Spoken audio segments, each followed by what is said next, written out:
Rain drummed against the tall windows of the Ashworth ballroom, with a persistence that matched the whispers rippling through the glittering assembly,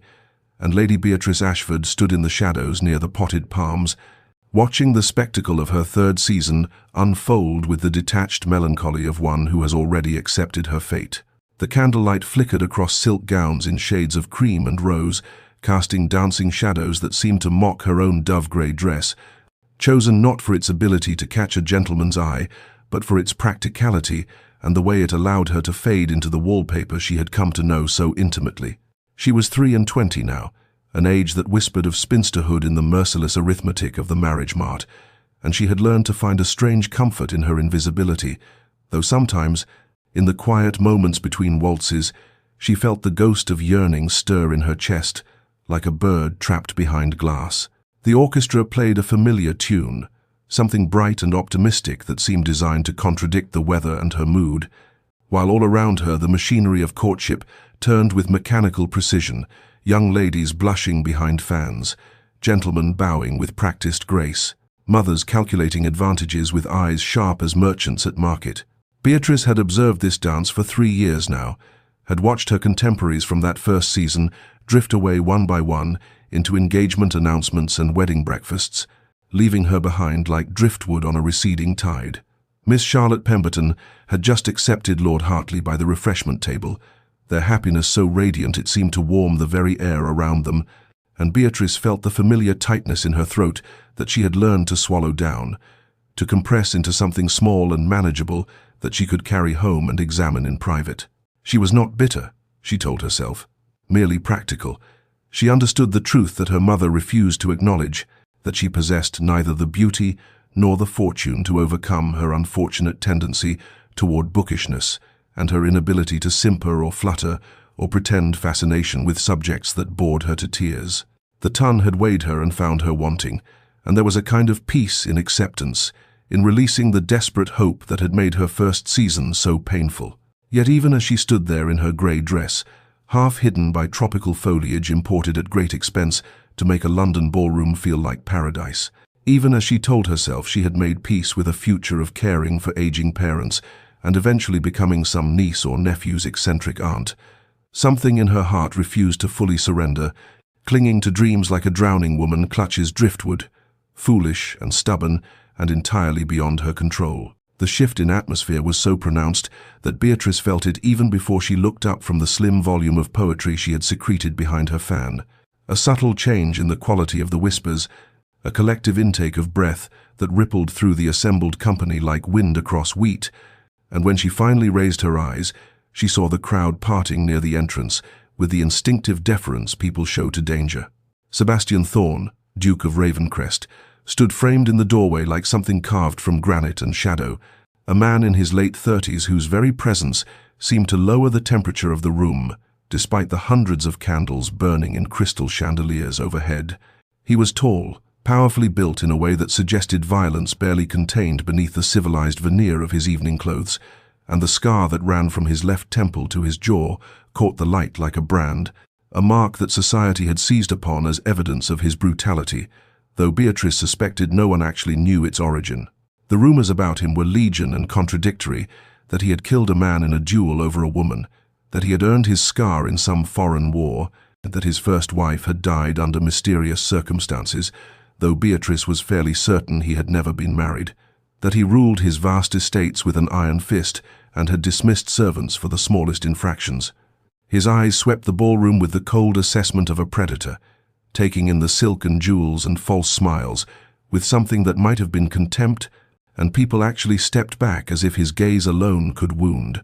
The mothers clutched their daughters closer, the gentlemen straightened their spines in unconscious challenge or submission,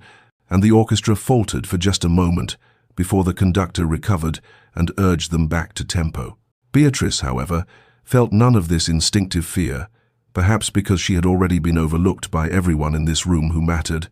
perhaps because she had reached a point where even a duke's displeasure seemed like a form of attention, or perhaps simply because she had learned long ago that the monsters in ballrooms wore kind faces and spoke in honeyed tones, while the truly dangerous men were usually the ones society had already condemned. She watched him with the same detached curiosity she might give to a painting in a gallery, noting the way he held himself with such rigid control, the tension in his broad shoulders, the muscle that jumped in his jaw, as if he were enduring some profound discomfort. It was in this moment of her frank observation that his eyes found hers across the crowded room, those grey eyes, the colour of winter storms, and something flickered in their depths. Surprise, perhaps, at finding someone who did not immediately look away, who did not flinch or simper or pretend fascination with her fan. For 3 heartbeats they regarded each other, the wallflower and the wolf, and Beatrice felt an odd recognition pass between them, a kinship of the excluded, before someone brave or foolish enough approached him, and the connection broke. He turned away, and she returned to her poetry.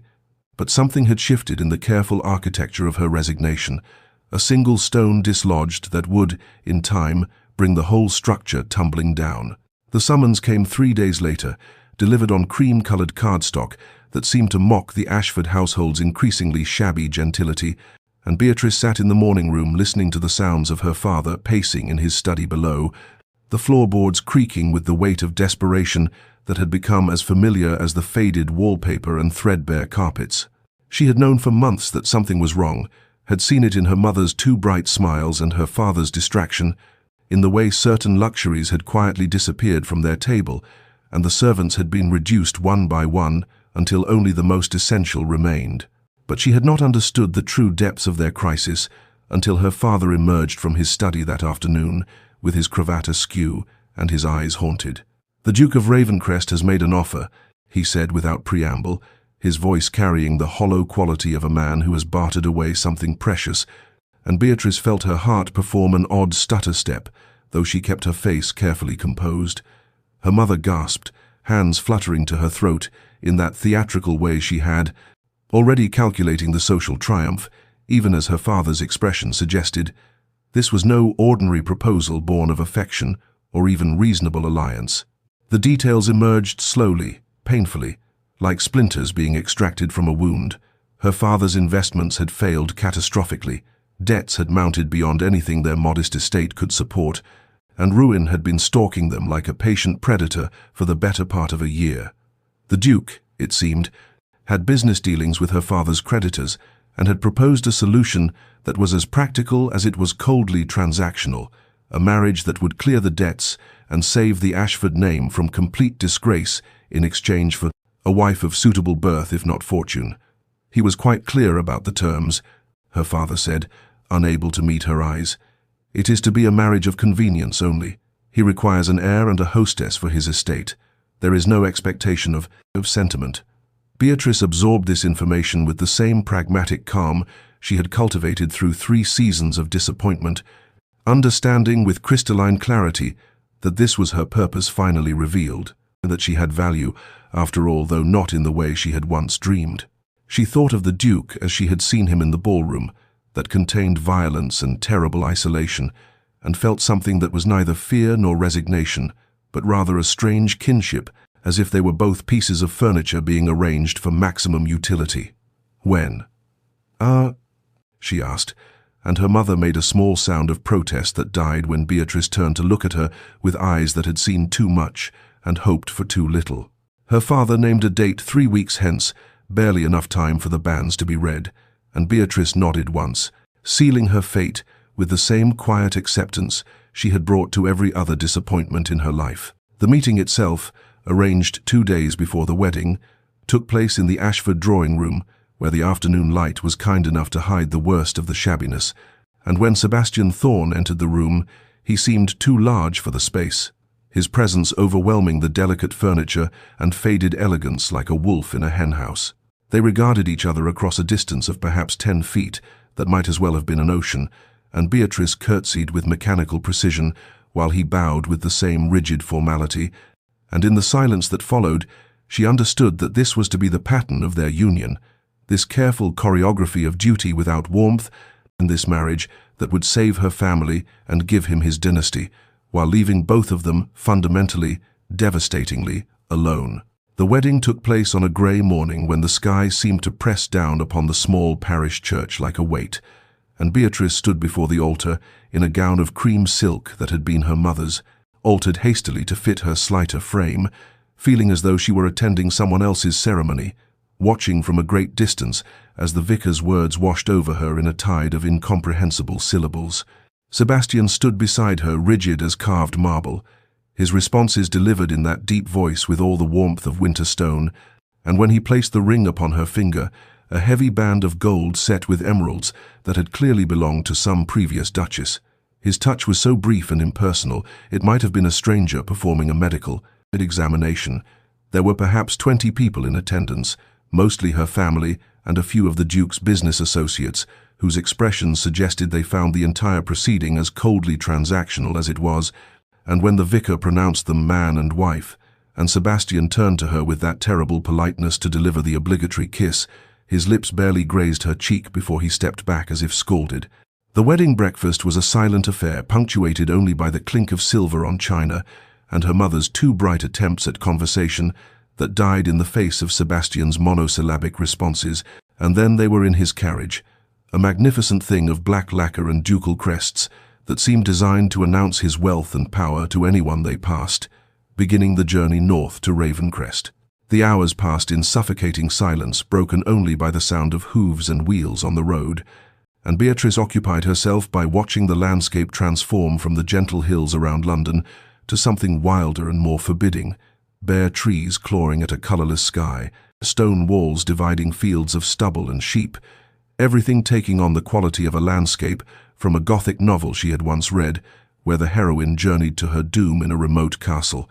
When Ravencrest itself finally came into view as dusk was falling, Beatrice felt her breath catch not in admiration, but in something closer to despair. For the manor rose from the moorland like a monument to isolation, all dark stone and narrow windows and towers that seemed designed to repel rather than welcome, surrounded by gardens that had clearly been left to their own devices for years, everything overgrown and wild, and somehow accusing. Sebastian handed her down from the carriage with the same impersonal courtesy he had shown throughout the day, and the servants assembled to meet their new mistress regarded her with expressions that ranged from curiosity to pity,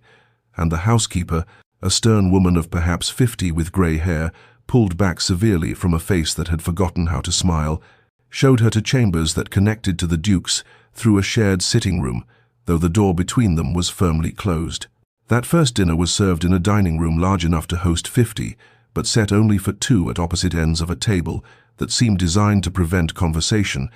and Sebastian inquired after her comfort with the distant politeness one might show to a guest staying a single night, and Beatrice assured him she was quite comfortable, though the room felt like a mausoleum and her bed like a coffin, and afterwards she wandered the corridors of her new prison, finding only locked doors and dust-covered furniture and portraits of long-dead Thorners who stared down at her with the same cold remoteness their descendant had perfected, understanding with the clarity of complete despair that she had traded one form of invisibility for another, that she had gone from being overlooked to being deliberately ignored, and that this vast house with all its wealth and grandeur was to be not a home but simply a more elegant setting for her continued loneliness. The library revealed itself to Beatrice on the 4th morning of her residence at Ravencrest, and discovered quite by accident when she took a wrong turn in the labyrinthine corridors and found herself before a set of double doors she had not noticed before, carved oak darkened by age and neglect,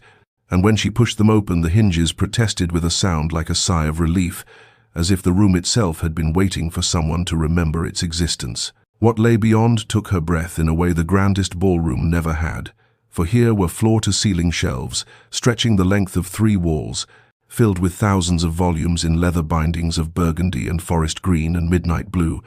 though many were listing sideways or stacked haphazardly, and a thick layer of dust covered everything like snow, muting the colors and filling the air with the scent of old paper and forgotten stories and time itself. Light filtered through tall windows so begrimed with dirt that it arrived in the room already defeated, casting everything in a perpetual twilight that somehow suited the melancholy beauty of the space, and Beatrice stood in the center of what had clearly once been a magnificent room, and felt something stir in her chest that was neither hope nor happiness, but rather purpose, in the first sense since her arrival, that she might have some small corner of this vast prison to claim as her own. She began the next day with nothing more than a cloth and determination, starting with a single shelf in the corner farthest from the door, carefully removing each volume, wiping away the accumulated neglect of what must have been years, examining the spines with the tenderness one might show to wounded creatures, discovering treasures she had only read about in catalogues, first editions of poetry, philosophical treatises in Latin and Greek, novels both scandalous and sublime, the collected works of minds both ancient and modern. The work was solitary and methodical and strangely soothing, requiring nothing of her but patience and care, and she fell into a rhythm that carried her through the days, arriving in the library each morning after a silent breakfast taken alone in her chambers, spending hours in communion with the forgotten collection, her hands growing grey with dust, her simple morning dresses taking on the musty scent of old leather and aging paper. She did not know that Sebastian observed her from the doorway on the third day of her efforts, standing in shadow watching as she climbed a ladder with her skirts gathered carefully to reach a high shelf, her face showing a concentration and contentment he had not seen in her before, something soft around her eyes that made her look younger and less resigned, and he retreated without announcing himself, troubled by the tightness in his chest at the sight of her finding peace in this room that had been his own sanctuary before his father's death had made duty consume everything. The books began arriving a week later, delivered without explanation or note. New volumes on architecture and botany and the Gothic novels she had noticed were missing from the collection, and Beatrice understood with a clarity that made her hands still on the spine of a volume of Coleridge that her husband had been paying attention after all, that somewhere behind that cold facade was a mind that noticed what brought her comfort and sought, however awkwardly, to provide it. She did not thank him, for that would require acknowledging the gift and breaking the careful distance they maintained, but she began leaving the library door open, and sometimes in the late afternoon she would sense, rather than see his presence in the corridor beyond, a shadow that paused but never entered, and something unspoken began to build between them in that threshold space, not warmth precisely but awareness, a recognition that they were both perhaps less alone than they had been. And outside the windows autumn arrived properly at last, painting the wild gardens in shades of amber and crimson and gold, the season of transformation, beginning its slow and inexorable work on the cold house and its even colder master, and the lonely young woman who was learning that even in neglect there could be beauty, and in solitude there might still be the possibility of being seen. The portrait hung in what had once been a morning room on the eastern side of the house, a chamber Beatrice discovered only because she had been following a shaft of autumn sunlight that had found its way through the grimy windows, seeking any corner of Ravencrest that might offer warmth against the perpetual chill that seemed to inhabit the very stones of the place. The painting depicted a woman of perhaps 30 with dark hair dressed in the fashion of 3 decades past, but it was her eyes that arrested Beatrice's attention, eyes of such startling warmth and intelligence that they seemed almost alive in the dust-moted gloom, and there was something in the curve of her mouth, a gentleness mixed with sadness, that made Beatrice's chest tighten with recognition, though she could not say why. She was still standing before the portrait when she heard the shuffle of footsteps and turned to find Mrs. Daventry, the elderly housekeeper who had served the family for 40 years, regarding her with an expression that might have been approval or simply less disapproval than usual. The late Duchess, the older woman said without preamble, her voice carrying the roughness of the Yorkshire moors, and something in her tone suggested this was a story she had been waiting to tell, needing only an audience who might listen with compassion rather than mere curiosity. The tale emerged in fragments as Beatrice listened with growing horror and understanding,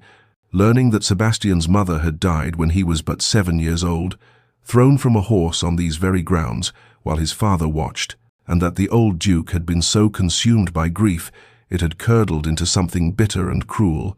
transforming a man who had once been merely stern into a tyrant who could not bear the sight of his son, because the boy had inherited his mother's eyes and gentle disposition, and so Sebastian had been raised in isolation,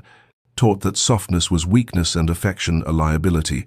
beaten for tears and punished for any display of the tenderness that came naturally to him until he learned to bury it so deep that even he had forgotten it existed. "He were a sweet child once, Mrs. Daventry said, her gnarled hands twisting in her apron, always bringing me wildflowers from the moors, always asking after the kitchen cat and her kittens, but his father could not abide it, could not see anything but her ghost in the boy's face, and so he set about making certain the Duke of Ravencrest would be hard as the stone of this house, cold as the winters that blow across these hills. Beatrice felt something shift in her understanding as she looked again at the portrait, seeing now not just a beautiful woman, but the source of Sebastian's carefully constructed armor, the reason behind walls built so high and thick that no feeling could escape or enter, and she thought of the man who delivered books without comment, who watched from doorways but never entered, who had married her not out of desire for her fortune, which her family barely possessed, but perhaps out of some deeper isolation he could not name or acknowledge. When she encountered him that evening at dinner, she found herself studying him with new eyes, noting the way his shoulders carried themselves as if expecting a blow, the manner in which his hands remained always controlled and purposeful, as though spontaneity itself were dangerous. And when he asked after her day with that same distant courtesy, she responded with a gentleness she had not employed before, and something flickered across his face, surprise perhaps or confusion, and she saw him almost smile, the corners of his mouth twitching upward for the briefest moment before discipline reasserted itself. But it was enough, that almost smile, and to confirm what she had begun to suspect, that beneath the ice there remained embers of warmth, waiting for permission to kindle into flame again. The weeks that followed moved like water, finding new channels through ancient stone, gradual and inexorable and transforming everything they touched, beginning with the dinners that had been such exercises in formal silence, and evolving into something neither of them had anticipated or quite knew how to name. Sebastian began arriving to the dining room earlier, no longer timing his entrance to minimize conversation, and Beatrice found herself lingering over courses she might once have rushed through. And though at first their exchanges remained confined to weather and estate business, there was a quality to the silences between words that had changed, no longer weighted with discomfort, but rather with attention, each of them listening not just to what was said, but to what lay beneath. The library became a space they shared rather than one she inhabited alone, for Sebastian began appearing in the late afternoons when the autumn light slanted golden through the cleaned windows,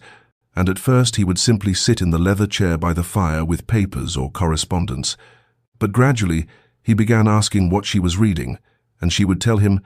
and he would offer observations that revealed a mind as well furnished as any library, sharp and occasionally surprising in its humor, and Beatrice discovered that beneath his controlled exterior lay a wit as dry as August grass that could make her laugh in a way she had forgotten she was capable of, a sound that seemed to startle him each time as though he had discovered something rare and previously thought extinct. Their conversations began to venture beyond books into territory more personal and more dangerous, tentative explorations like fingers testing the temperature of water, and she learned that he read philosophy in the original Greek, that he had opinions about crop rotation and tenant welfare that were surprisingly progressive, that he noticed details about the world around him with an acuity that suggested years of careful observation from behind his walls, and he in turn seemed fascinated by her forthright manner of speaking, the way she would offer opinions without the simpering qualification expected of ladies, her refusal to pretend ignorance about subjects she had studied simply because it might be considered unbecoming. One afternoon, when they were discussing improvements to the tenant cottages, he asked her opinion on the matter, as though it genuinely mattered to him, and when she provided her thoughts on proper drainage and the necessity of larger windows for the health of the families, he did not dismiss them, but rather made notes and implemented her suggestions, and she felt something warm unfurl in her chest at this evidence that her words carried weight in his world, that she was not merely decorative but valued. The physical awareness between them grew like frost forming on a window, beautiful and intricate and impossible to ignore, manifesting in the way his eyes would follow her movements across a room, the manner in which her breath would catch when he passed close enough for her to smell sandalwood and leather, the charged moment when their fingers brushed, reaching for the same book, and both withdrew as though burned, and she began to notice details about him that had nothing to do with his fearsome reputation and everything to do with the man beneath it. The way his hair curled slightly at his collar when it grew too long, the small scar above his left eyebrow that she wanted quite desperately to trace with her fingertip, the elegant strength in his hands that made her imagine them touching her in ways she barely dared contemplate. He asked her to walk the grounds with him one morning, ostensibly to discuss the formal gardens, and as they moved through paths overgrown with neglect, she found herself speaking more freely than she ever had, and he listened with an intensity that made her feel seen in a way she had never experienced, not performing or pretending but simply present. And when she made an observation about the estate's potential, he looked at her with something in his eyes that made her heart stumble over its rhythm, something that might have been wonder or perhaps recognition, and she understood with sudden clarity that they were both changing, that the people they had been when they married were being replaced by new versions, shaped by proximity and patience, and the slow erosion of walls neither had believed could be breached, and autumn deepened around them with its riot of dying beauty, and neither of them spoke of what was happening between them, because to name it might shatter its fragile construction, but it was there nonetheless, growing like something wild and necessary in the spaces between their carefully chosen words. The rain arrived on a Tuesday afternoon in early November, not the gentle mist that so often shrouded the moors, but a proper downpour that lashed against the windows with a fury that seemed personal, trapping them both inside the library, where Beatrice had been attempting to catalogue a collection of medieval manuscripts, and Sebastian had ostensibly come to review correspondence, but had instead been watching her work with an attention that made her fingers clumsy on the delicate pages. They had been circling each other for weeks now in a dance neither quite knew the steps to, and the weather seemed determined to force what politeness and fear had thus far prevented, and when a particularly violent crack of thunder made Beatrice start and nearly drop a volume bound in cracked leather, Sebastian crossed the room without thinking and steadied her elbow, and the touch sent something electric through them both that had nothing to do with the storm outside, and everything to do with the one building between them. He did not immediately withdraw his hand as he might have done weeks before, and she did not step away, and in that charged moment, something unspoken passed between them that made retreat impossible, and when he suggested they sit by the fire rather than risk damage to the precious books, she agreed, and they found themselves in chairs drawn closer than strictly necessary, the rain providing a curtain of sound that made the rest of the world seem very far away, and this room, the only reality that mattered. The conversation began safely enough, discussion of the manuscripts and their probable age, but somehow it shifted. The way conversations between them had begun to shift, moving from the intellectual to the personal as naturally as water finding its level,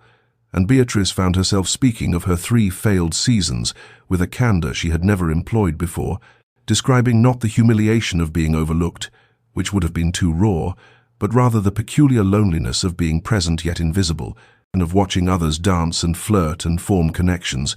while she stood at the periphery as though separated by glass,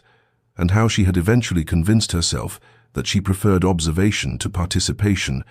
that solitude was a choice rather than an imposition, though she could admit now, to him, in this rain-wrapped sanctuary, that it had been a lie she told herself to survive the disappointment. Sebastian listened with an intensity that made her feel as though every word mattered, his dark eyes never leaving her face, and when she finished, he was silent for a long moment before speaking, and his voice, when it came, was rougher than she had ever heard it, stripped of its usual careful control, and he told her that he understood isolation in ways he suspected she could not imagine, that he had been alone not for 3 seasons, but for 3 decades, that his father had systematically destroyed his capacity for connection,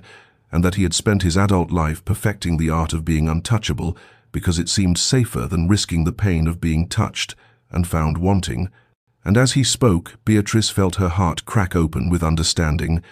and something deeper, something that felt dangerously close to love, and she reached across the small distance between their chairs and placed her hand over his 6 where it gripped the armrest, and he stared at their joined hands as though she had performed some incomprehensible magic. The moment stretched between them taut as a wire, and she could see him fighting himself, see the old habits of withdrawal warring with something newer and more fragile. And then abruptly he stood, breaking the contact, and she felt the loss of his warmth like a physical blow, and he crossed to the window, his back to her, his shoulders rigid with tension, and she knew he was retreating behind his walls again, but when he spoke, his voice betrayed him with its tremor, and he said without turning that he had not expected her, had not expected kindness or understanding, and he did not know what to do with either. And Beatrice rose and went to stand beside him at the window, not touching but close enough to feel the heat of him, and she told him softly that he need not do anything, that she asked nothing of him, except perhaps to stop punishing himself for being human, and he turned to look at her then with such naked vulnerability in his eyes that she had to look away. And outside the rain continued its relentless percussion, and inside something had shifted irrevocably between them. A door opened that neither of them could close again, no matter how much fear might demand it, and though he retreated to his study soon after, and she to her chambers, they both knew that they had crossed some invisible boundary from which there could be no return to the careful distance of before. Winter came to Ravencrest with a gentleness that seemed at odds with the harshness of previous years,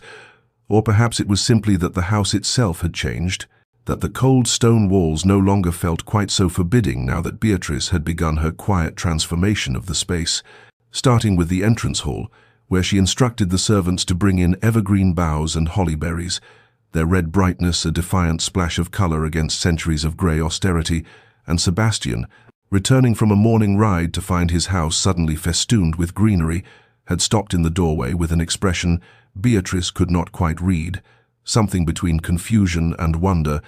as though he had walked into the wrong residence entirely. She had worried in that moment that she had overstepped, that her changes would be unwelcome, but he had simply removed his gloves slowly, his dark eyes traveling over the transformed space, and then he had looked at her with such unguarded softness that her breath had caught,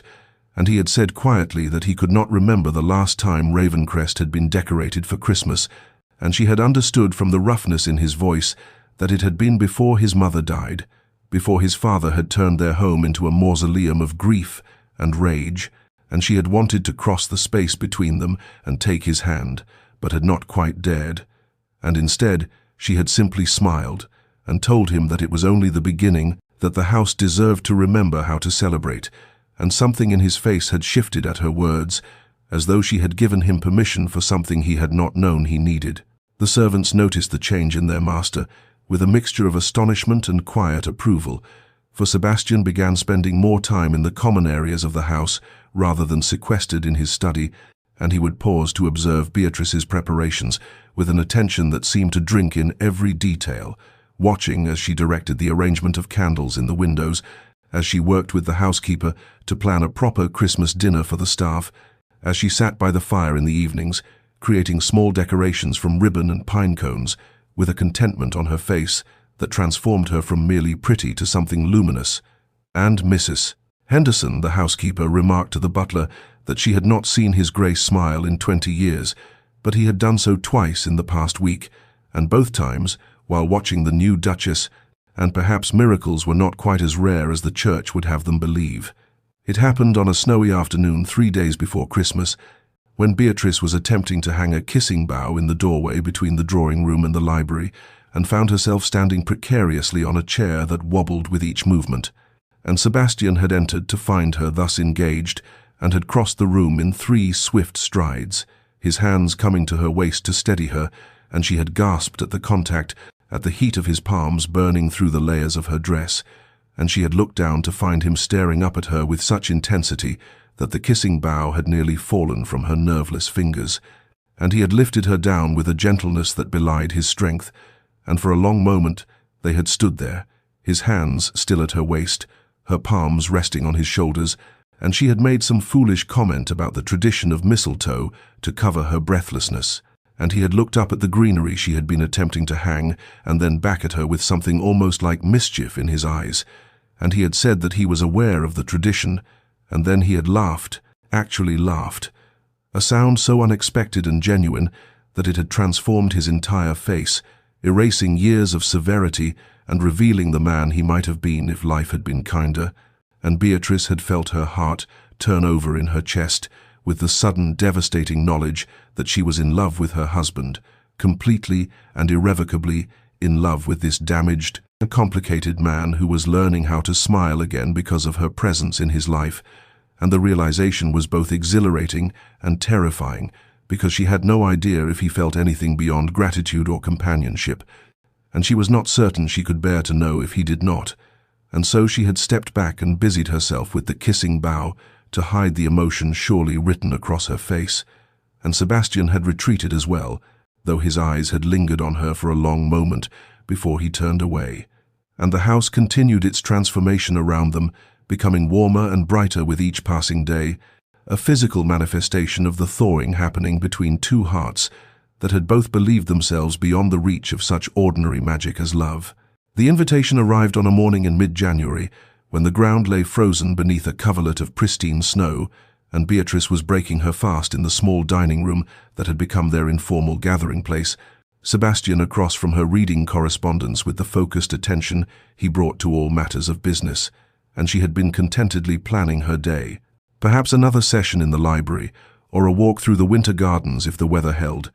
when he made a small sound of displeasure, and she looked up to find his jaw tight with tension as he stared at the heavy cream paper in his hand.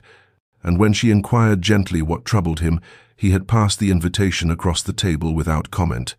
and she read with growing dread the elaborate script summoning the Duke and Duchess of Ravencrest to Lord and Lady Pemberton's winter ball in London, one of the most anticipated events of the little season, and she felt her stomach drop because she had known this moment would come eventually,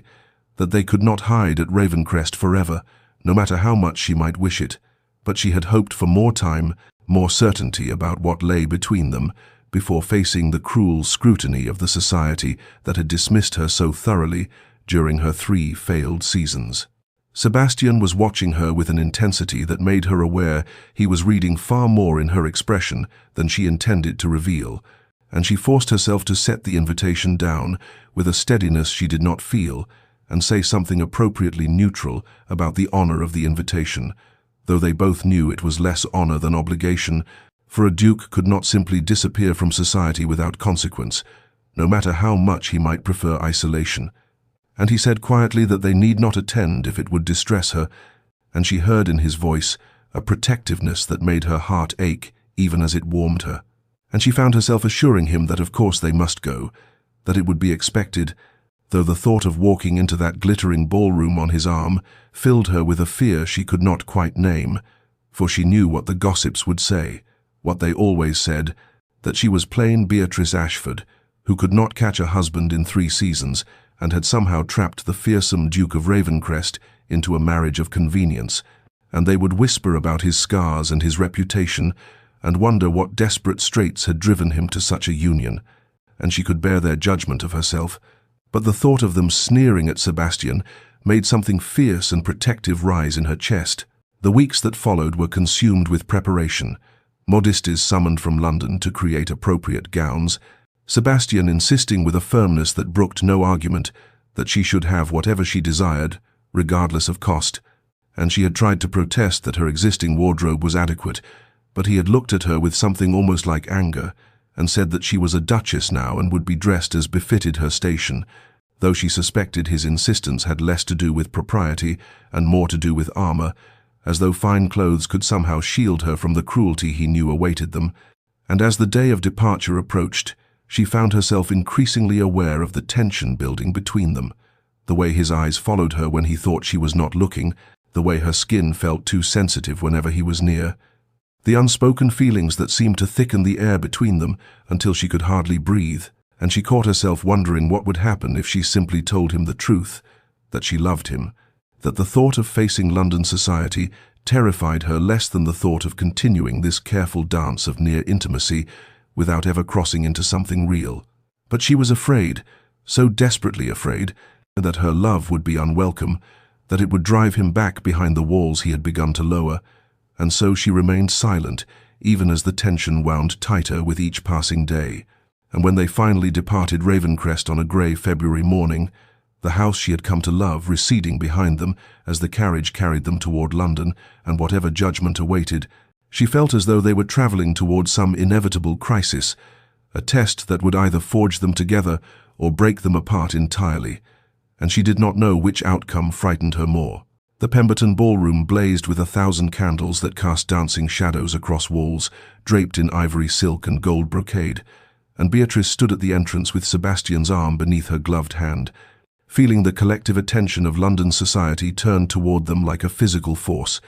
a wave of whispers and stares that made her want to retreat back to the carriage and flee to Ravencrest, where they had been safe and warm, and apart from this glittering cruelty,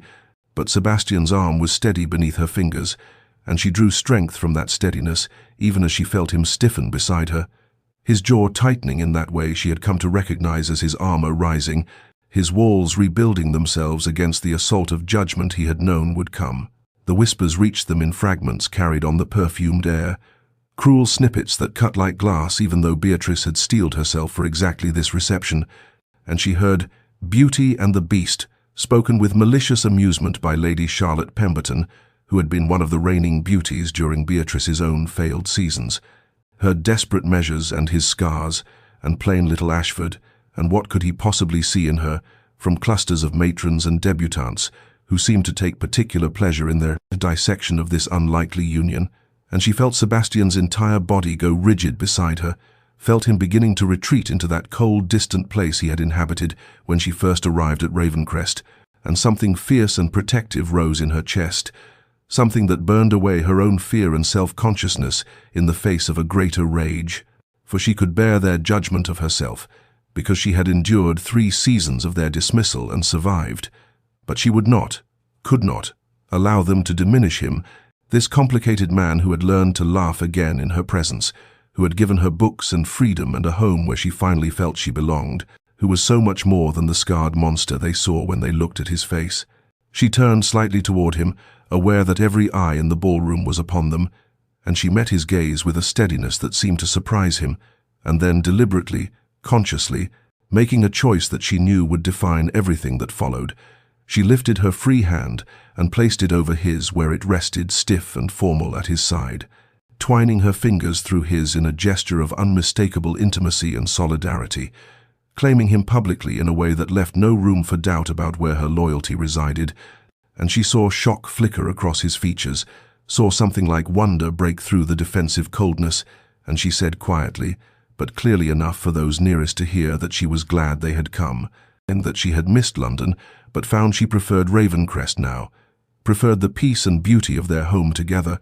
and the emphasis she placed on those last words was deliberate, a declaration that they were together in truth and not merely in legal convenience. And the whispers around them changed pitch slightly, confusion mixing with the malice, for this was not the reaction they had expected from plain Beatrice Ashford, who should have been grateful for any marriage at all. Sebastian looked down at their joined hands as though he had never seen such a thing before, and Beatrice saw his throat work as he swallowed, saw the careful control of his expression waver, and when he looked at her again, there was something raw and unguarded in his dark eyes, something that made her breath catch, because she had never seen him look at anyone with such naked emotion, and he raised their joined hands slightly as though testing whether she would pull away, and when she did not, when instead she tightened her grip and lifted her chin with a defiance that dared anyone to comment, she heard his sharp intake of breath, felt the tremor that ran through him, and she understood in that moment that her public choosing of him, her defense of him against the cruelty of a society that had always judged by surfaces, meant more to him than perhaps anything else she could have done, and the walls she had felt rising began to crumble again, and he looked at her with something like reverence, and he said her name, just her name, but it sounded like a prayer, and the ballroom and its whispers faded into irrelevance, because all that mattered was this moment, this choice, this man whose hand held hers as though she had given him something precious and fragile that he feared he might break. The orchestra struck the opening notes of a waltz, and Sebastian turned to her with an expression she had never seen before, vulnerable and determined in equal measure, and he said with quiet formality that belied the emotion in his dark eyes, that he would be honored if she would grant him this dance. And Beatrice felt her heart stop, because they had never danced together, not at their wedding, which had been too small and somber for such frivolity, not in the months since at Ravencrest, where music had been absent from their careful courtship of books and quiet dinners, and she understood that this was significant, that he was offering her something profound in front of all these people who had whispered their cruelty, and she placed her hand in his and allowed him to lead her onto the floor, while the ballroom fell into a silence more pronounced than any whispers. Every eye fixed upon them as he drew her into the proper position for the dance, one hand at her waist and the other holding hers with a gentleness that made her want to weep. They began to move, and Beatrice was acutely aware of every point where their bodies nearly touched. the heat of his palm through the silk of her gown, the strength in the arm that guided her through the turns, and the way he looked down at her as though she were the only person in the vast glittering room, and she had danced this waltz 100 times during her 3 failed seasons. Always with partners who made polite conversation about the weather or complimented her gown with obvious insincerity. But dancing with Sebastian was entirely different. It was intimate in a way that made her feel as though they were sharing something secret and precious, despite the audience that watched their every movement. He drew her slightly closer than strict propriety demanded, and she felt his breath stir the curls at her temple, and he said so quietly that only she could hear that she had defended him, stated it as though the fact still amazed him, and she looked up to find his expression unguarded in a way it had never been before. Raw with an emotion she dared not name for fear she was wrong, and she said simply that, of course, she had defended him, that she would always defend him, and the word always hung between them, weighted with meaning, a promise and a confession wrapped into one syllable, and she saw his hand tighten on her waist, saw his throat work as he swallowed, and he said her name again the way he had before, like a prayer, like she had given him something he had never expected to receive, and she felt tears prick her eyes because she understood in that moment that he had been alone for so very long, judged by his scars and his coldness and his tragic history, and that her choosing of him, her public declaration of loyalty, had breached defenses he had spent decades building. The waltz carried them through turns and sweeps, their bodies moving in perfect synchronization as though they had danced together 1,000 times before, and Beatrice felt something shift between them, some final barrier crumbling away, and she knew with sudden crystalline certainty that this was the turning point, that whatever had been building between them since that first day at Ravencrest, when he had found her in his library, had reached some critical threshold, and when the music finally drew to a close and Sebastian released her with obvious reluctance, she saw in his eyes the same realization, the same awareness that they could not go back to the careful distance they had maintained, that something fundamental had changed in the space of one waltz, while London society watched and whispered, and as he escorted her from the floor with her hand still trembling in his, Beatrice understood that they were both terrified and exhilarated in equal measure, balanced on the precipice of something that could either save them both or shatter them entirely, and she did not know which outcome awaited them, but she knew with absolute certainty that there was no turning back now, that the truth between them would have to be spoken, and that everything would change. The carriage journey back to Ravencrest passed in a silence so charged that Beatrice felt as though the very air between them hummed with unspoken words, with the weight of everything that had shifted during that waltz when Sebastian had held her close, and she had promised always, and she sat across from him in the darkness, broken only by the swaying carriage lamp, watching the play of shadow and light across his scarred features as he stared out the window at the passing countryside, his jaw tight and his hands clenched on his knees in a way that spoke of some internal struggle she could not decipher, and she wanted desperately to reach across the small space that separated them and take his hand the way she had in the ballroom, to tell him that she had meant what she said, that her defense of him had come from a place deeper than mere loyalty or duty, but uncertainty held her frozen because she did not know what he was thinking, did not know if the emotion she had seen in his eyes during their dance had been real or merely a reflection of her own desperate hoping. And so she remained silent while her heart beat an anxious rhythm against her ribs and the miles between London and home disappeared beneath the carriage wheels. When they finally arrived at Ravencrest in the deep hours before dawn, Sebastian handed her down from the carriage with the same careful courtesy he had always shown.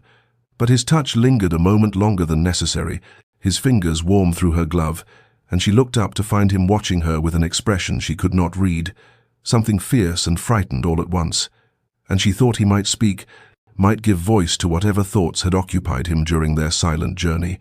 But instead, he released her hand and stepped back, and he said only that it had been a long evening and she should rest, his voice formal and distant in a way that made her chest ache, and she watched him turn and disappear into the darkened house while she stood alone in the entrance hall, feeling as though something precious had slipped through her fingers just when she thought she might finally grasp it. The days that followed were a peculiar torture, for Sebastian retreated behind walls she had thought they had dismantled together, taking his meals in his study and avoiding the library where they had spent so many companionable hours.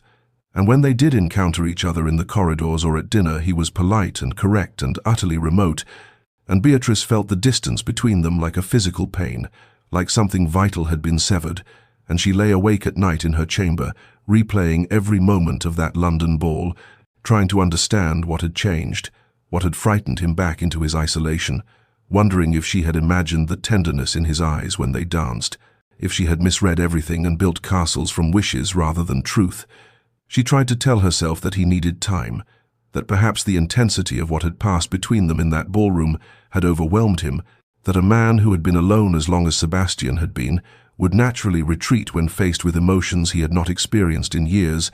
but doubt crept in with each day of his absence, each careful avoidance, each moment when he looked at her with something like longing before turning away. And she began to wonder with growing despair if she had been foolish to hope,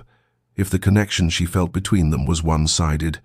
if he regretted the vulnerability he had shown her and wished to restore the safe distance of their original arrangement, and the thought that she might have to live the rest of her life in this house with a man she loved who could not or would not love her in return was almost more than she could bear, and she felt herself withdrawing as well, protecting her own heart against the ache of his rejection, and the warmth they had built together through autumn and winter began to fade like the last embers of a dying fire, and Ravencrest felt cold again, felt like the prison it had been when she first arrived, and Beatrice understood that she was losing him, or perhaps had never truly had him at all,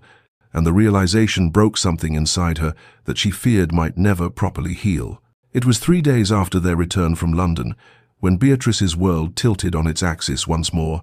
when she happened to pass by Sebastian's study on her way to the morning room, and heard voices within, in his deep rumble and another man's lighter tone. And she would have continued on her way, respecting his privacy, as she always did, except that she heard her own name spoken, and she froze in the corridor with her heart suddenly pounding, because there was something in the way the stranger said, "Your wife," that made her press closer to the partially open door, and she heard Sebastian's response, rough and weary, in a way that made her chest constrict, saying that the marriage had been a mistake, that he should never have agreed to it, and the words struck her like physical blows, each one landing with devastating precision, and she pressed her hand to her mouth to stifle the sound that wanted to escape because she had suspected this and had feared it during these long days of his withdrawal, but hearing it confirmed in his own voice was a pain she had not been prepared to endure, and she did not wait to hear more, could not bear to stand there and listen to him enumerate the reasons he regretted binding himself to her, and she fled down the corridor to her chamber, where she locked the door and stood trembling against it, while her mind replayed those terrible words over and over like a cruel refrain, and she understood now why he had retreated, why he had avoided her since that waltz when she had foolishly believed they were drawing closer. Because he had realized during that dance or in the silent carriage ride home that he did not want this marriage, he did not want her, and that all the small moments of connection they had shared had been nothing more than courtesy on his part, a gentleman making the best of an arrangement he now recognized as unbearable, and the thought that she had fallen in love with a man who regretted their very union was so humiliating, so utterly devastating, that she felt something inside her simply shut down, some part of her heart that had been tentatively opening now slamming closed in self-preservation. She decided then. Standing in her chamber with tears she refused to shed burning behind her eyes, that she would make this easier for him, that she would withdraw completely and would require nothing of him beyond the basic courtesies their positions demanded, would give him the space he clearly craved, and perhaps in time she might learn to be content with the library and the gardens and the life of a duchess who existed separately from her husband. And if the thought of such an existence made her want to weep, well, she had always known she was destined for loneliness, had accepted her fate as a spinster before this marriage had offered her false hope, and she would simply return to that acceptance, would wall off her heart the way he had walled off his, and she would survive. This the way she had survived 3 seasons of rejection and whispered pity, with dignity and quiet resignation, and so when she saw Sebastian at dinner that evening, she was composed and distant, speaking only when addressed and keeping her responses brief and polite, and she saw confusion flicker across his features at her coldness, saw his brow furrow as though he wanted to ask what had changed, but she looked away and concentrated on her plate, and when the meal ended she excused herself immediately, rather than lingering as she sometimes had in recent weeks, and she felt his gaze follow her from the room, but she did not turn back, could not bear to see whatever expression he wore, whether it was relief at her withdrawal or mere puzzlement, and she spent the evening alone in her chamber, reading the same page over and over, without comprehending a single word, while her mind circled endlessly around those overheard words. The marriage had been a mistake, and she wondered how long they would have to endure this farce, how many years of careful distance stretched before them, and whether the ache in her chest would ever diminish, or if this was simply her lot now, to love a man who regretted her existence. And the irony was not lost on her that she had finally found someone who made her feel seen and valued, only to discover that it had all been illusion, that she remained as unwanted as she had always been, just in a grander house with a more impressive title, and she thought perhaps that was the cruelest joke of all. The storm arrived on the third evening of their mutual withdrawal, rolling across the countryside with the fury of nature unleashed, wind howling around the ancient stones of Ravencrest, and rain lashing against the windows, with such violence that the glass seemed to shudder in its frames, and Beatrice had retreated to the library, seeking the comfort of books, when she heard the door open and turned to find Sebastian standing there, his hair dishevelled as though he had been running his hands through it, his cravat loosened, and his expression haggard in a way that made her heart clench, despite her resolve to remain distant. And he said her name, just Beatrice, but there was such weight in it, such exhaustion, and something that sounded almost like desperation, that she felt her carefully constructed walls begin to tremble, and she turned away because she could not look at him without remembering that he regretted their marriage, could not bear to see the face of the man she loved, knowing he wished himself free of her. But he crossed the room in several long strides, and he said her name again, demanding now, asking what had happened, why she had withdrawn from him, and the question was so absurd, so utterly incomprehensible given what she had heard, that something inside her simply broke, and she whirled to face him with tears streaming down her cheeks that she had not even realized were falling, and she heard herself say in a voice raw with pain that she was making it easier for him, that she would not force him to endure a marriage he regretted, that she would require nothing from him beyond the basic courtesies their positions demanded. And she saw his face go pale, saw shock, and then something like horror cross his features, and he reached for her, but she stepped back because she could not bear his touch, could not survive his pity, and she said she had heard him tell his solicitor that their marriage was a mistake, and the composure she had maintained for 3 days shattered completely as she spoke the words aloud, and she was sobbing now, great wrenching sobs that shook her whole body, and she said she was sorry for being the unwanted wife he had been saddled with, sorry for being another burden he had to bear. And she saw his devastation, saw him standing frozen as though her tears were weapons wounding him, and then he was moving, closing the distance between them despite her attempt to retreat, and his hands came up to cup her face with a gentleness that made her weep harder, and he said, "Oh God, Beatrice, no," his voice breaking on her name, and he told her she had heard only part of that conversation, that what he had said was that agreeing to a marriage of convenience had been a mistake because he had wanted so much more, had wanted her for reasons that had nothing to do with duty or arrangement, and his thumbs were wiping away her tears even as his own eyes grew suspiciously bright, and he said he had been a fool, a coward, that he had withdrawn because he was terrified of the depth of his own feelings, terrified that she could not possibly feel the same, that he would destroy whatever fragile friendship they had built by wanting more than she could give, and the truth spilled from him in a rush of words, clumsy and honest and so utterly vulnerable that Beatrice felt her heart crack open, and she stared at him through her tears, while thunder rolled overhead and rain drummed against the windows, and she understood that they had been two fools circling each other in fear, each believing themselves unwanted, each protecting a heart that was already lost, and the realization was so overwhelming that she could not speak, could only stand there trembling in his gentle hold, while everything she thought she knew rearranged itself into a truth more beautiful and terrifying than she had dared imagine. Sebastian's hands trembled against her face as he drew a shuddering breath, and when he spoke again, his voice was raw with an emotion so profound it seemed to strip away every layer of protection he had ever worn, And he said, "You've always been mine, Beatrice, from the very first moment I saw you." And she felt her heart stop because the words made no sense given what she knew of their arrangement, and he must have seen the confusion in her tear-stained face because he continued, his thumb still gently stroking her cheeks as though he could not bear to stop touching her,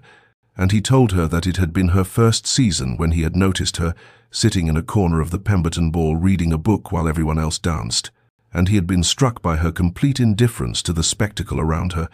by the way she seemed to exist in her own world, untouched by the desperate gaiety of the marriage mart, and he had wanted to approach her then, but he had already known himself to be a man scarred, both physically and emotionally, a man whom young ladies whispered about in tones of horrified fascination, and he had told himself he had no right to inflict his darkness upon someone who seemed to carry her own quiet light. And so he had only watched her from across crowded ballrooms, and had noticed when she returned for a second season, looking slightly more resigned, her shoulders carrying the weight of societal judgment, and he had seen the way other gentlemen overlooked her in favor of prettier, more vivacious girls, and it had made him furious in a way he had not fully understood, this waste of someone so clearly remarkable, and by her third season he had abandoned all pretense of not seeking her out, had positioned himself where he might observe her, had learned her habits and her preferences, had discovered that she favored the library at the Ashford townhouse and took walks in the park at unfashionable hours, and he had been gathering his courage to approach her properly, to court her, despite knowing he had nothing to offer but a damaged heart and a reputation that would likely frighten her away, when he had learned of her father's financial troubles, and he confessed now with something like shame in his voice that he had seized upon it as an opportunity, had gone to Lord Ashford with an offer that appeared to be business, but was, in truth, the desperate action of a man who could not bear to let her slip away, who had watched her for 3 years and fallen impossibly in love with someone he had never even spoken to,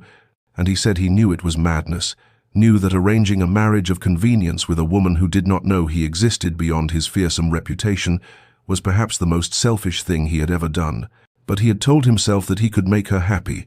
could give her the library and the books and the quiet life she seemed to prefer,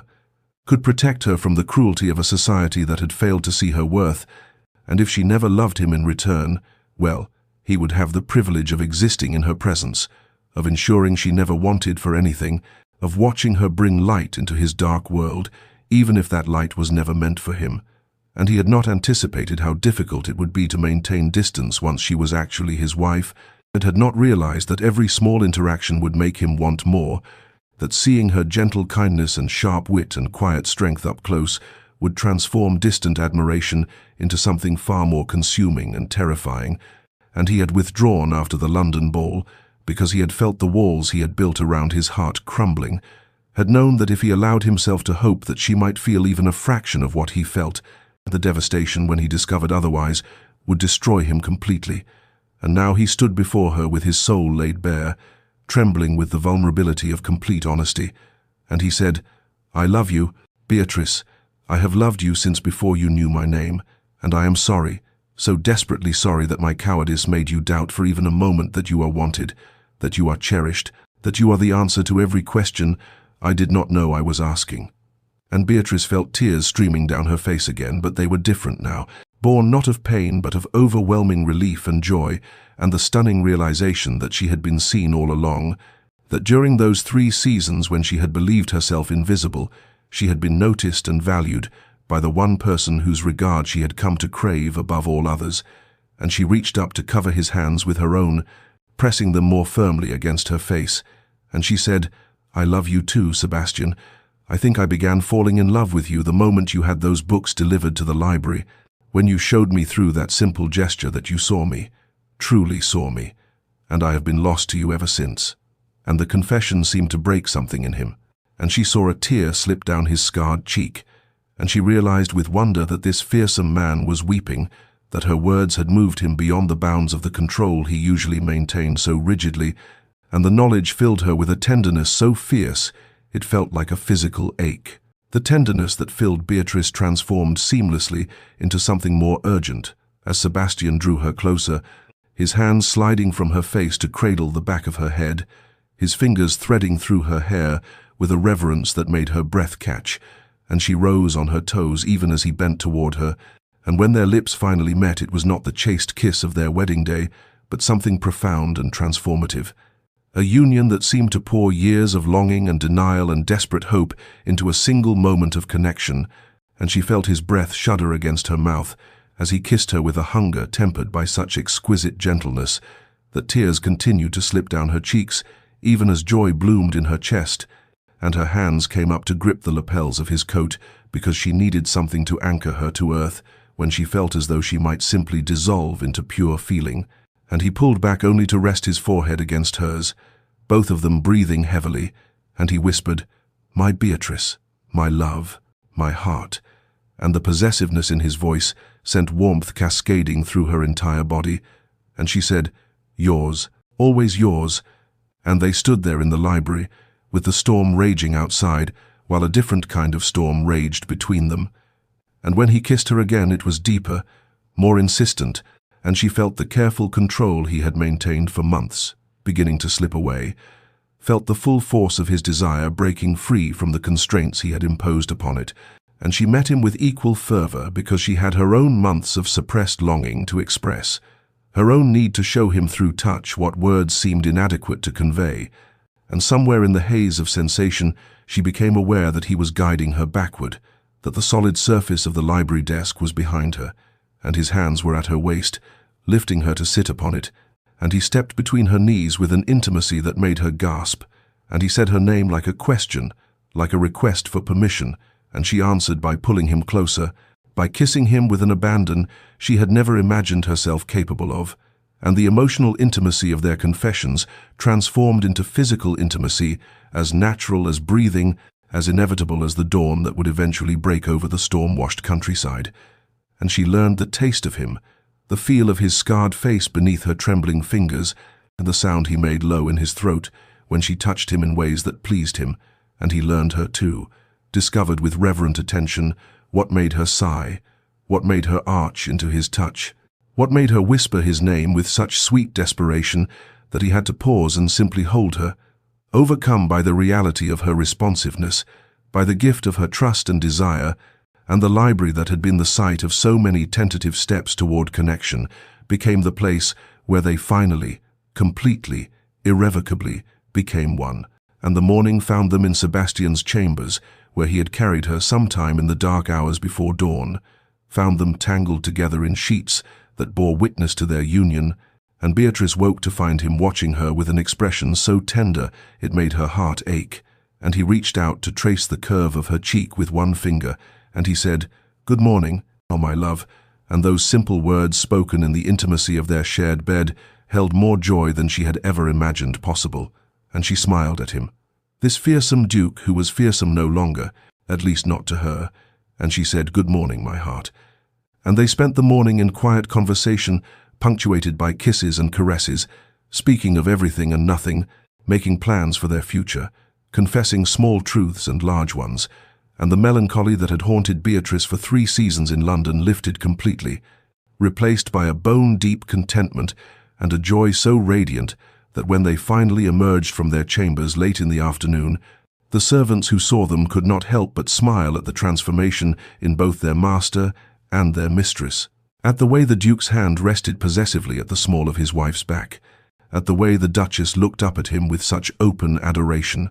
and the entire household seemed to exhale in collective relief because love had finally found its way into the dark halls of Ravencrest, and nothing would ever be quite the same again. Spring arrived at Ravencrest with a gentleness that seemed to mirror the transformation that had overtaken the estate itself,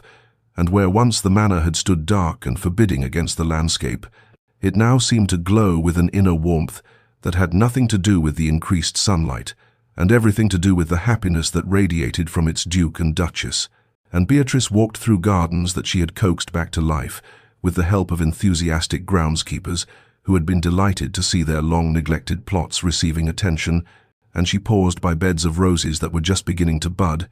touching the tender green leaves with fingers that bore a new ring Sebastian had commissioned. A band of gold, set with sapphires, the color of her eyes that he had presented to her one morning, with a confession that their wedding ring had been chosen in haste, but this one was chosen with love, and she wore both now, symbols of the journey they had traveled, from convenient arrangement to profound devotion.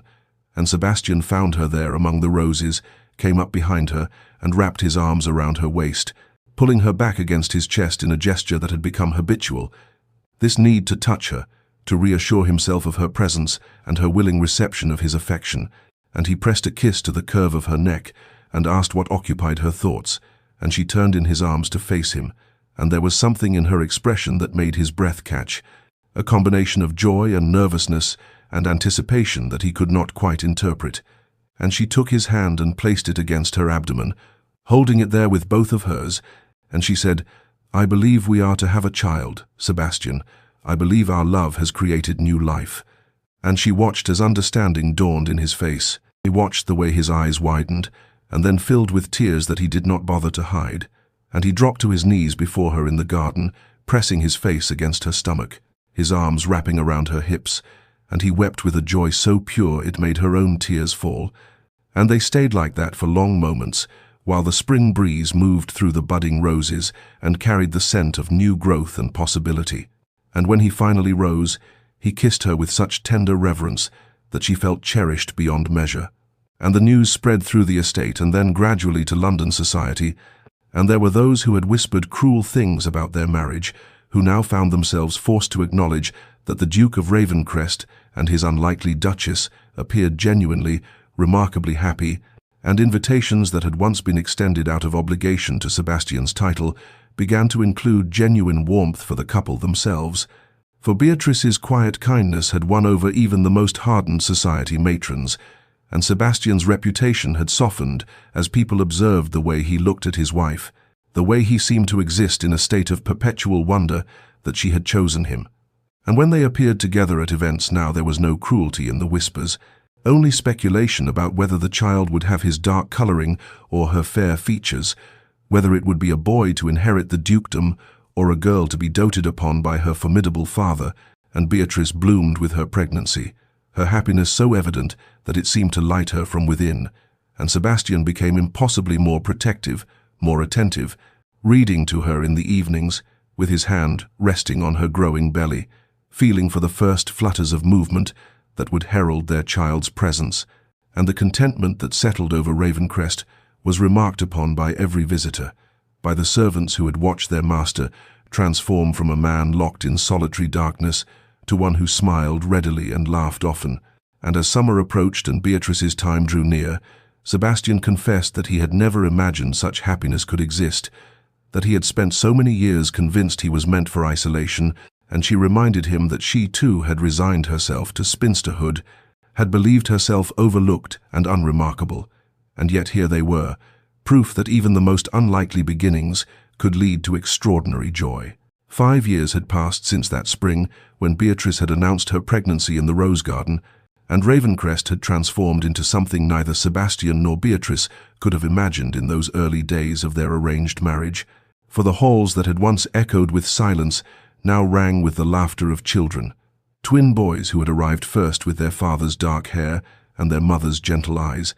and then 2 years later, a daughter who possessed Sebastian's intensity but Beatrice's serene disposition. And it was this daughter, 4-year-old Caroline, who stood now in the portrait gallery at Ravencrest, her small hand clasped in her father's much larger one as she gazed up at the painting of the grandmother she had never known. And Sebastian knelt beside her as he often did, telling her stories of the woman in the portrait, and Beatrice watched them from the doorway with a contentment so profound it brought tears to her eyes even now, after years of such happiness, and she thought of how far they had traveled from that cold beginning, how the man who had seemed so unreachable had become the most devoted of husbands and tender of fathers, and the season had arrived again in London, and they had decided to attend for the first time in several years, not out of obligation, but because Beatrice wished to show Sebastian that she no longer feared society's judgment, that she wore her position as his Duchess with pride and confidence, and so they found themselves once more in a London ballroom, though this time they arrived not as the subject of cruel whispers, but as an established couple whose evident devotion had become something of a legend, for the story of how the fearsome Duke of Ravencrest had been transformed by love had spread through society until even those who had mocked their union now spoke of them with something approaching envy, and Beatrice wore a gown of deep sapphire that matched the ring Sebastian had given her, and he stood beside her with his hand possessively at the small of her back.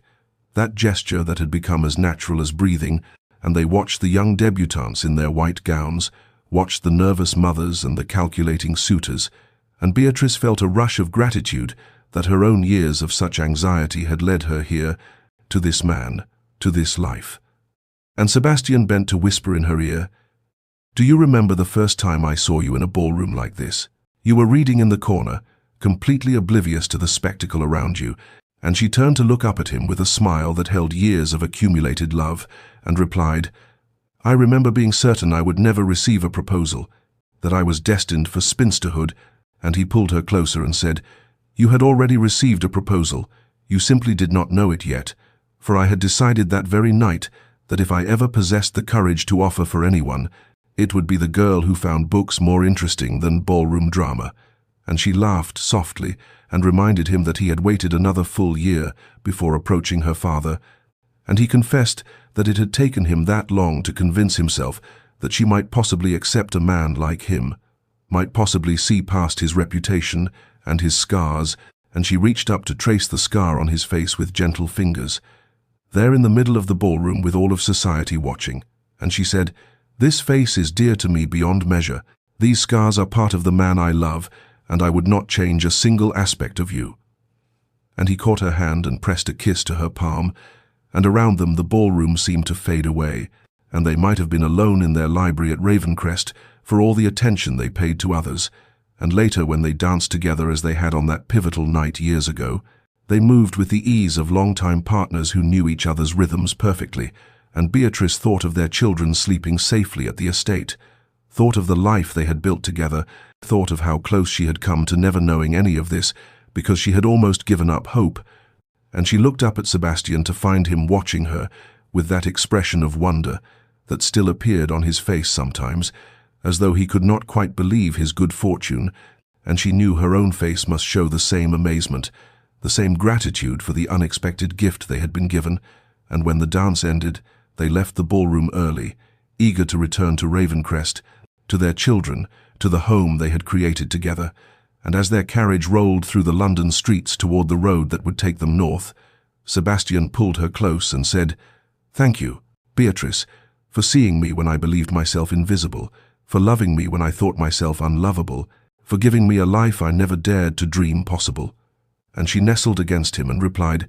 "Thank you, my love, for noticing a wallflower, for choosing me across 3 seasons, for showing me that the greatest love stories often have the most unlikely beginnings."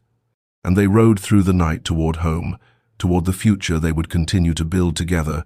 2 people who had been overlooked and isolated, finding in each other a completeness that transformed everything. Dear listener, if you have traveled with us through this story from that rain-soaked London ballroom, where a young woman sat resigned to spinsterhood, to the happiness that now filled Ravencrest's halls,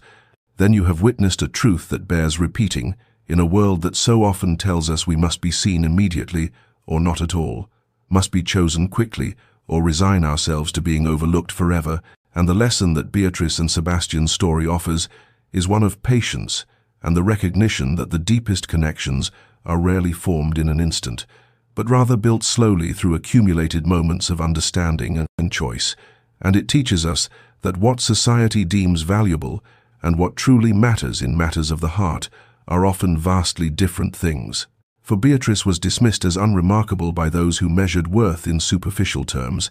and Sebastian was feared and avoided for scars both visible and invisible. Yet in each other they found a completeness that transformed not only their own lives, but the very estate that had once stood as a monument to isolation and pain. And if you find yourself in a season of waiting, if you feel yourself overlooked or dismissed, if you wonder whether anyone will ever see past the surface to the depths beneath, then let this story remind you that being overlooked by those who cannot see clearly is not a condemnation, but simply evidence that you are waiting for someone with better vision, someone who will recognize in you what others missed. And the kind of love worth having is the kind that chooses you, not despite your perceived flaws, but with full awareness of your complete humanity, the kind that grows stronger through patience rather than fading when immediate passion cools, the kind that heals old wounds and creates new possibilities, where before there seemed to be only resignation. And perhaps the greatest gift we can offer ourselves is the courage to remain open to connection, even after disappointment, to continue showing up as our authentic selves, even when it seems no one is paying attention. For Beatrice brought her books to ballrooms and refused to pretend interest in things that bored her. And it was precisely that authenticity that caught Sebastian's notice, that made her stand out in a sea of practiced performance. And Sebastian, despite his fearsome reputation, allowed Beatrice to see his vulnerability, to witness his transformation, and in that mutual vulnerability, they found a strength that sustained them through misunderstandings and doubt.